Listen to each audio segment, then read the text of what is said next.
Hello, young women's! Thanks for coming back yet again for another day of Get to Know Me.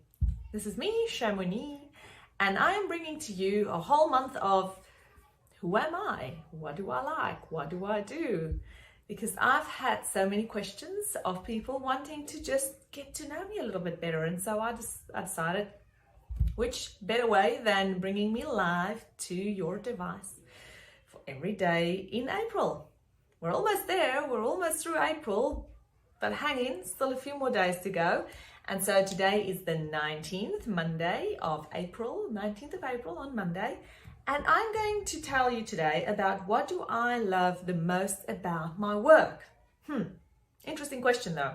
But before we go there, hit the like button, subscribe, do all the things, because I do appreciate all of you being here. And it would just mean the world to me if you could show your support for my effort in bringing you more about who I am and what I do. And now I've got my dog who wants to go out the door. So she is here. Lola, do you want to come and say hi? Lola. Come on. See, it's not only me, it's also my beautiful, beautiful Lola. She is about... how many years old are you, Lola? You're a little bit older than Bordeaux. So, no, a little bit younger than Bordeaux. Anyway, so about 5 years old, I'd say. And, well, there you go. She is a Yorkshire Terrier, which I initially thought she was going to be smaller. We bought her thinking she was going to be like our other Yorkie, because we have two. And the other one, Puma, is the much smaller version. And then we bought Lola from a breeder, and we got the little puppy, as you do when they're like 8 weeks old. And then Lola kept on growing and growing and growing and growing, and we're like, but she's now much bigger, and she's still a puppy, much bigger than our fully grown Yorkie, who was probably about 4 years old at that point in time. Nonetheless, Lola became a bigger version of the Yorkie that we already had, Puma. And you know how it goes. These doggies just, they just grow so deep into your heart. And you know, she's got such a special place because she's an absolutely gorgeous, I want to say human being, just being, living being, beautiful, beautiful dog. So she is the most kind and caring little thing with our kids, and they can jump on top of her, they can pull her hair and pull her tail, and she will not growl, she will not bite back, she won't do anything. She'll just lie there so that the kids can probably try and play with her, and then she'll just sort of crawl out and she won't hurt them back ever. So that's, yeah, I love it to bits. So what we're talking about what do I love the most about my work. Now, probably a good place to start is to just give you an idea of what I actually do in the broader scheme of things, because I don't just do one thing, if you haven't noticed yet. I'm the kind of person who have multiple interests, and that keeps my life very interesting, and it also allows me to give back and contribute to society in several ways. So I really have 4 roles at this point in time that I play. As an entrepreneur, I have 3 businesses / companies that I run, and then I'm also a councillor at one of the largest municipalities, or councils as we call it, in Perth. Now, that role is more a representative kind of role, and so it's not a job per se, it's more something that you do for the love of it, because that's what you do when you represent people and you're passionate about helping other people. And so I won't be reflecting too much on that role for this discussion. But as an entrepreneur, I can tell you more about that aspect. Now, before I was an entrepreneur, I used to work many different jobs, but I used to work for companies or organizations or governments. And in the last big role I had, I was the chief of staff for one of the, well, really chief of staff and senior advisor for 2 senators, the one after the other. And that made me fly to Canberra and back a lot because I was in Parliament House, as you do, working for the senators in the upper house of our federal government or federal parliament. And it was a fascinating job. I loved it. But the problem is, I also loved having a family. And living in Perth and having to fly to Canberra, that's like really far away. It's sort of 5.5-hour flights or so. And being there 16 weeks of the year makes it rather difficult to then also be in Perth with my little children that I was having at that point in time. So Monica was about 2 years old and Bordeaux was just born when I decided I've now had enough of being away from my little children and I wanted to pursue a new career where I could choose what I do and how I do it. And so I became an entrepreneur, which really have been in my blood for such a long time because I've done little bits and pieces along the way until that point in time, but then I started to pursue it in a much more urgent kind of fashion. And I gave it all my time and attention over and above from being a mother to my children. And of course, being a counsellor at the city that I represent. Now, the first thing that I love the most about my work is that I can change it anytime that I want to. I can literally just decide tomorrow, I want to change this bit here, and I can reinvent myself or my focus of the business or the company that I'm running.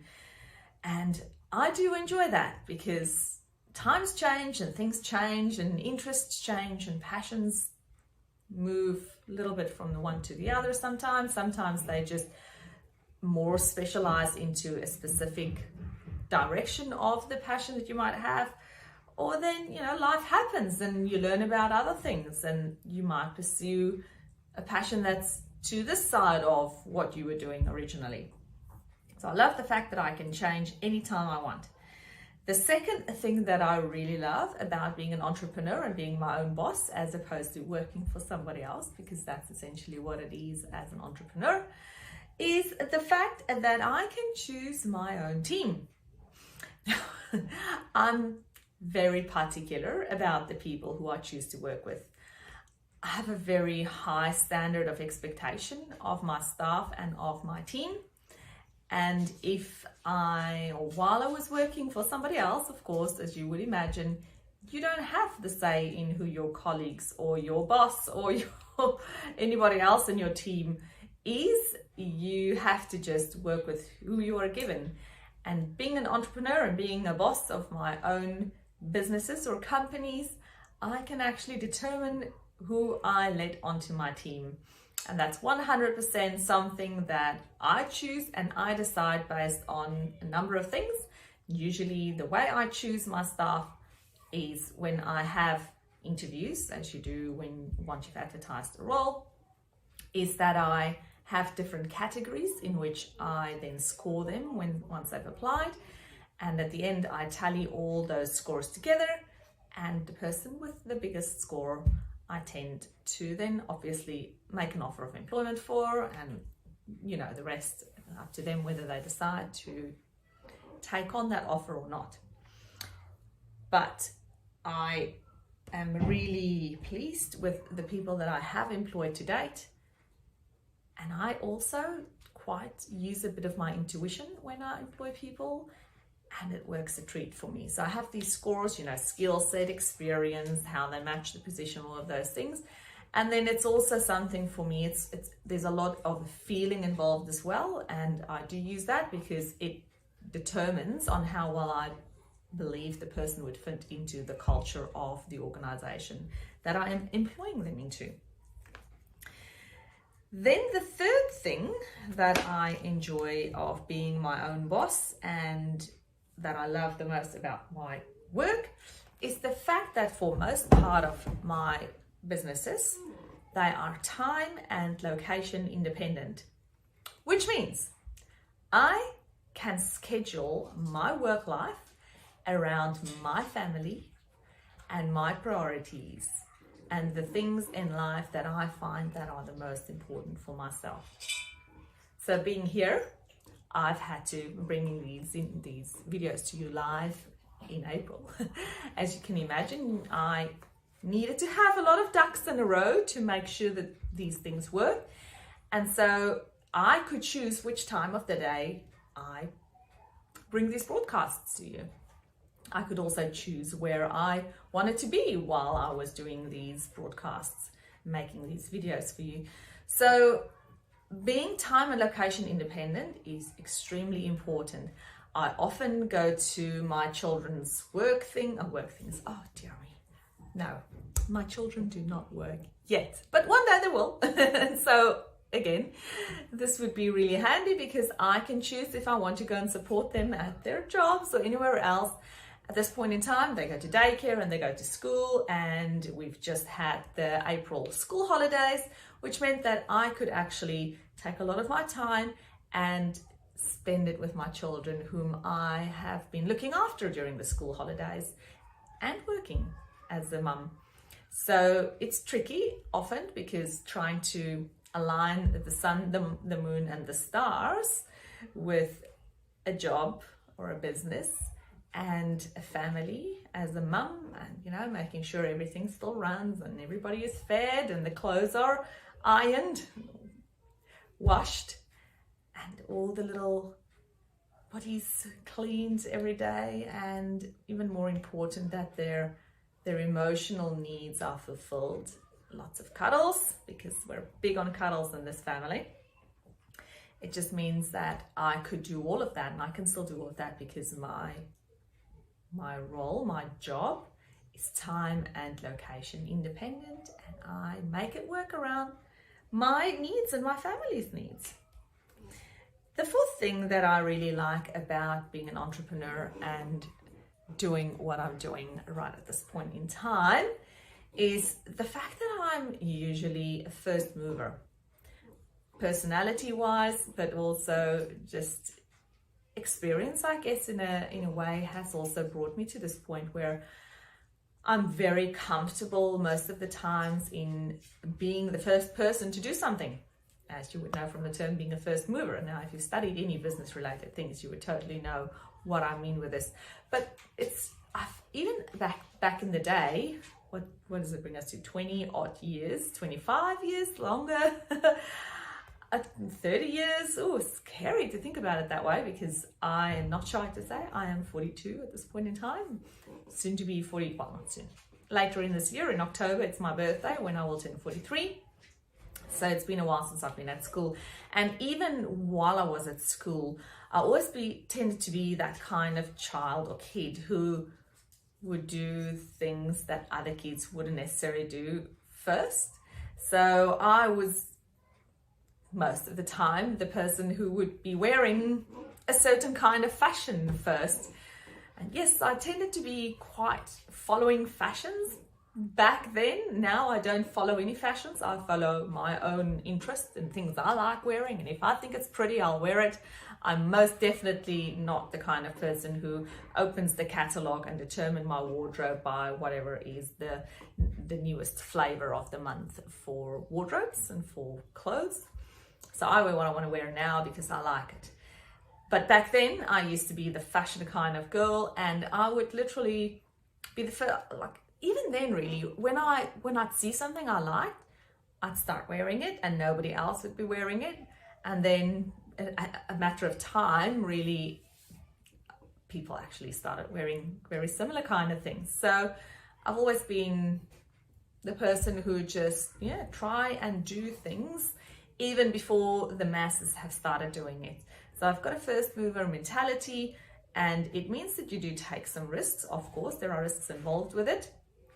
I do like to take calculated risks, I'd like to think, but I am not risk averse. And so I think that obviously there are pros and cons along with it, but when you work for a company as an employee, being a first mover is usually not something that you can live out because it's not your place. You're not the boss, you don't call the shots, and people tend to be a bit more ticking the box in that setup.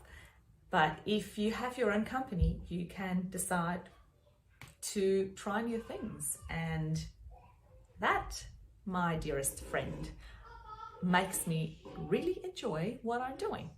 One of the things. The next thing is the fact that I love to be creative. Have you guessed that yet? Let me see, it's been 19 days since we've done these videos, and I think so. Surely by now you would have noticed the fact that I am a very creative person, and this also stems from back then, destijds, toentertijd, when we were young.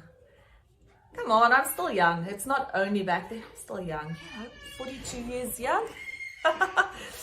So yes, I love being creative, and in this role as an entrepreneur, as a boss of companies and businesses, I can live out my creative side as much or as little as I like. And believe you me, I do that every day, because being creative is just in my blood.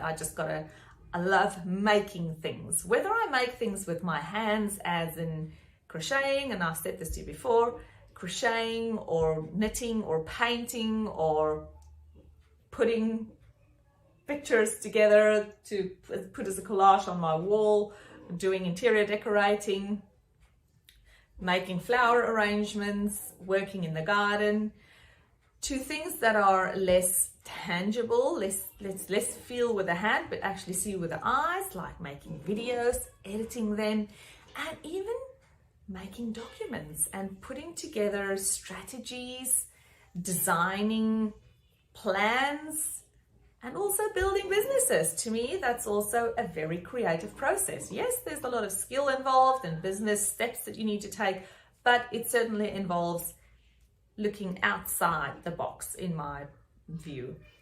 And I like to do things that are not necessarily the same as everybody else have done it. So I create my own future, and I create my own solutions to problems that I find in the jobs that I do.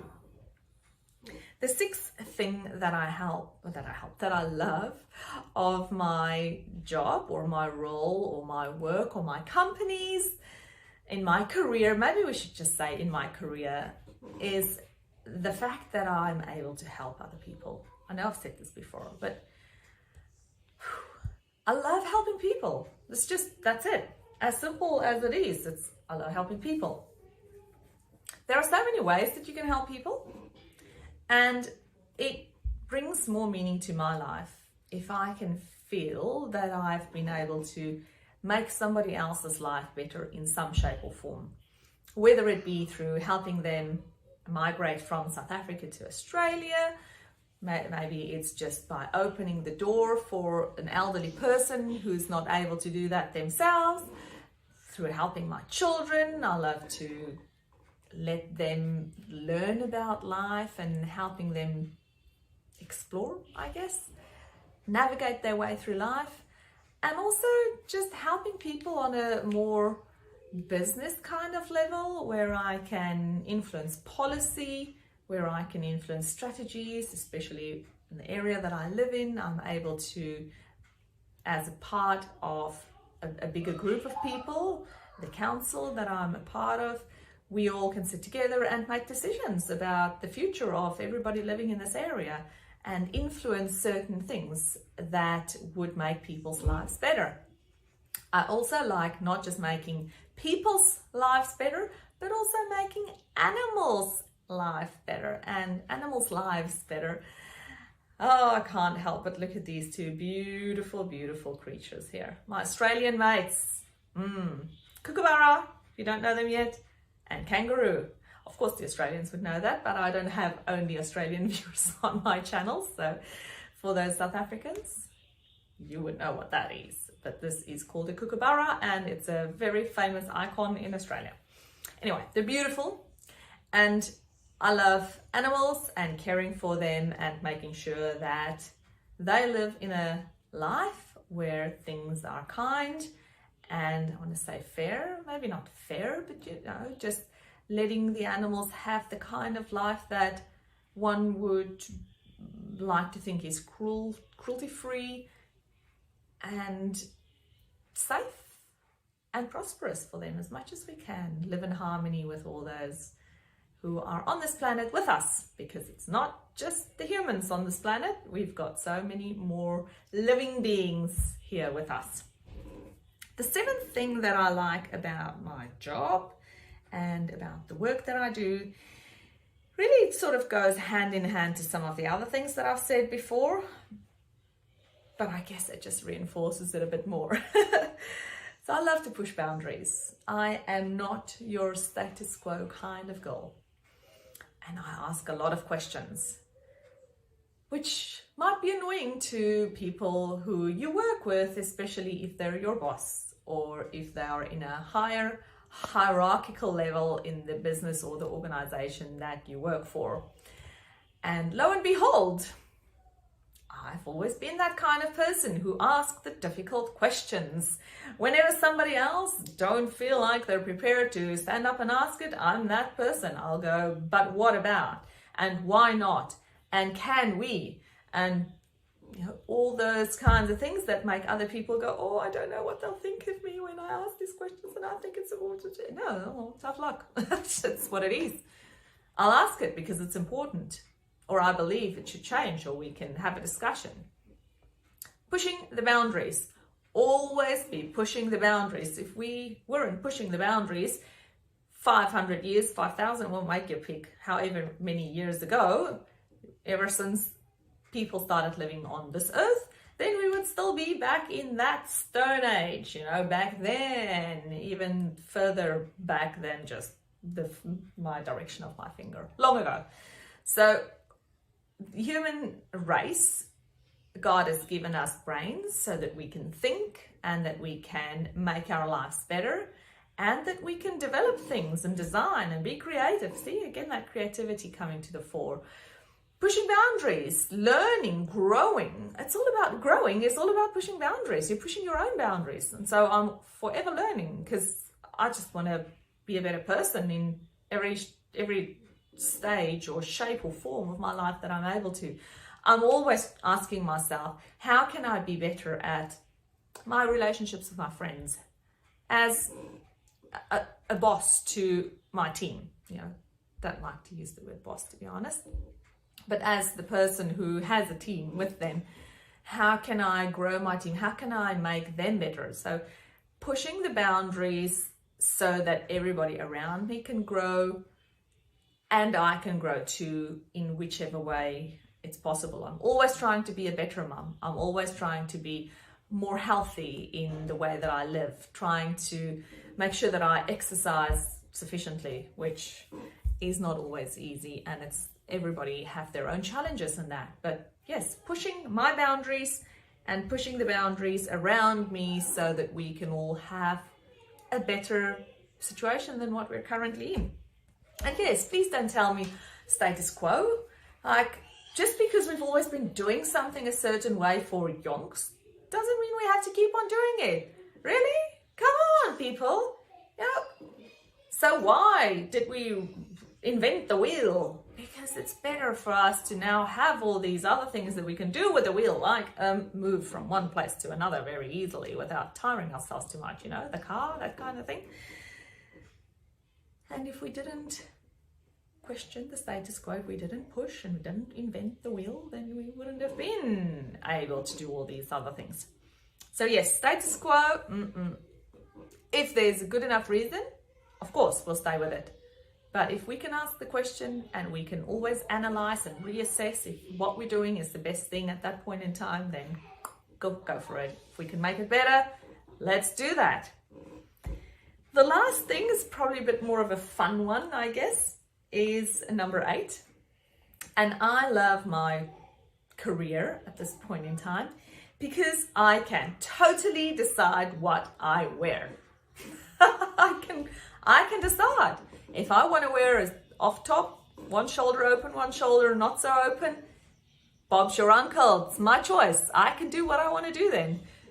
Totally up to me to decide which way I rock up for work every day, what I look like, whether I want to be in my PJs, which by the way, even though I'm working from home most of the time, I just don't do. That's not me, working in PJs. I don't like it. I love my PJs, pajamas, for those who didn't know what PJs stand for. It's just that when I want to feel at my best and perform at my best, I also dress the part, because it's about a whole body mind kind of thing for me. So I go to work, even though it's just me, potentially. Sometimes I don't see anybody. Okay, my children, my family. But this is me. This is not just me for the videos. This is me. This is me coming to work. This is me coming to work on my computer, to be on the telephone, whatever it is that I have for my day, to do research, to think, because a lot of my work entails thinking as well, editing work. So yes, I dress as if I would see anybody at any point in time, even though I might be working from home. I've just found that if I work in slacks or in pajamas and that kind of thing, I just never really feel the part either, and so your focus isn't as clear. I'm not as productive or as efficient as when I do show up from head to toe in the proper attire, which I can choose. And my attire tends to be this kind of thing that you've been seeing for the last few weeks now. Yeah, 19 days into it. So yeah, it's been about almost 3 weeks that you've been seeing me every day. So yes, you get to see the kind of thing I like to wear. And my friend, this is it for today. We have come to the end of this video, and I'm starting to feel sad because I was enjoying sharing with you why I love my work. Can you see I'm passionate about what I do?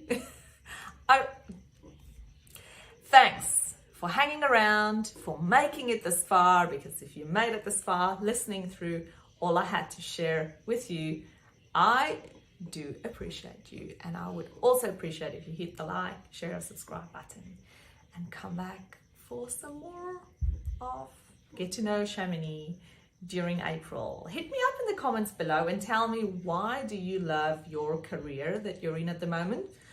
And if you don't love your career that you're in, tell me why not. I'd love to hear some more about that. And also, if you want to hear specific things from me, you've only got a few days left to go to get your comments in about what it is you'd like to hear from me. And I will try my best to bring those to you, same time, same place, tomorrow or the day after. Thanks.